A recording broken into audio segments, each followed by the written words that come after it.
Welcome to the Explainer. If you've ever had a seriously bad knee, it can feel like all roads lead to one destination, a total knee replacement. But what if there's another way, a way to fix the problem without replacing the whole joint? Well, today we're diving into a really clever surgical technique called osteotomy, and we're using a fantastic review from the Chinese Journal of Tissue Engineering Research to guide us. So here's how we're going to break it down. First, we'll get to the heart of the problem with worn-out knees. Then we'll explore the brilliant idea of realigning the joint. After that, we'll take a tour of the different surgical techniques, weigh the pros and cons, and finally, take a look at where this is all headed, a future that's all about personalization. Okay, first things first. Before we can even talk about the solution, we really need to understand what's actually going wrong inside a painful, worn-out knee. It's a bit more complicated than you might think. And this is the whole game changer.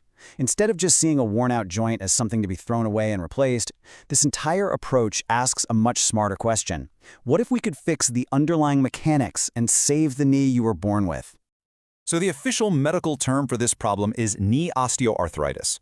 Essentially, it's a disease where the cartilage, that's the smooth, slippery cushion inside your joint, starts to break down.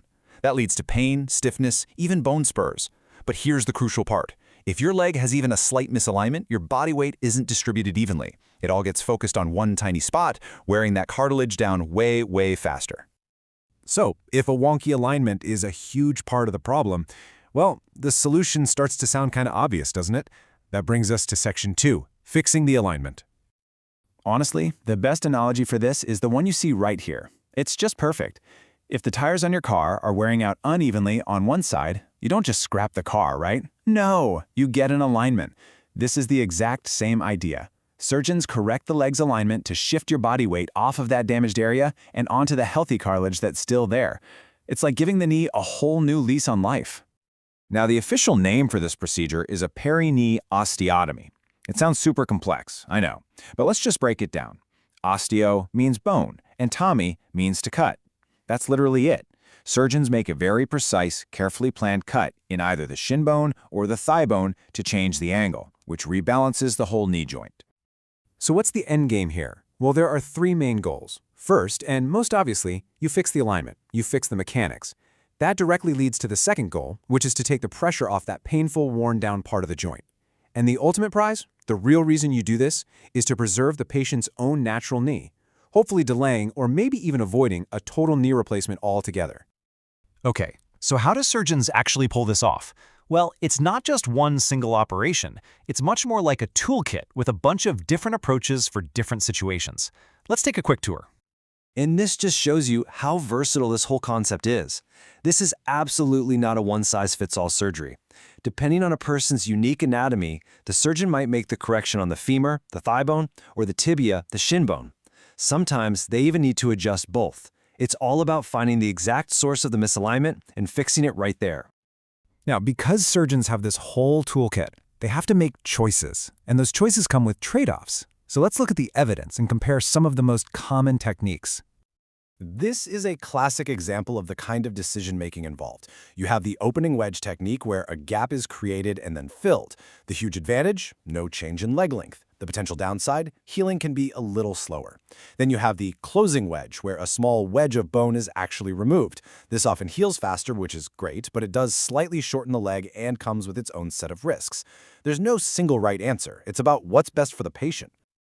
But the big question is, does this really work long-term? We'll get a load of this number from the research. 91.9%. That is the 10-year survival rate for a specific type of osteotomy. In other words, more than 9 out of 10 patients still had their own knee a full decade later.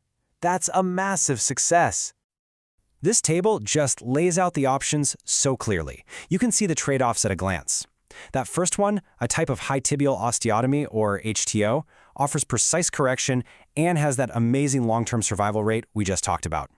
The next one, a proximal fibular osteotomy, is much less invasive, which means a faster recovery and quick pain relief. And for the really complex cases, a double-level osteotomy lets surgeons fix alignment issues in both bones at once. It's all about picking the right tool for the job. And all of this, all these different techniques and choices, it's all pointing in one clear direction. The evolution of this surgery isn't just about creating new tools, it's about moving toward a future of completely personalized treatment. And you don't have to take my word for it. The research paper says it perfectly. We're talking about developing personalized plans for every patient. I mean, just think about the technology involved. Using 3D printing to create custom surgical guides that fit a patient's bone perfectly, or using computer navigation to map out the ideal correction before a single incision is ever made. This is how you make surgery incredibly precise and incredibly safe. So let's just boil it all down. What are the key things to take away? First, osteotomy isn't just a pain relief band-aid. It's a fundamental fix for the knee's mechanics. Second, we've seen the proof that it's a fantastic way to keep your own knee for longer. And finally, the really exciting part is that the future of this is all about personalization, crafting a unique surgical plan for every single person. Which leaves us with one last big idea to think about. As these knee-preserving techniques get more and more advanced, more precise, and more tailored to each individual, just how many people might be able to avoid a total knee replacement for good? It's a pretty amazing thought.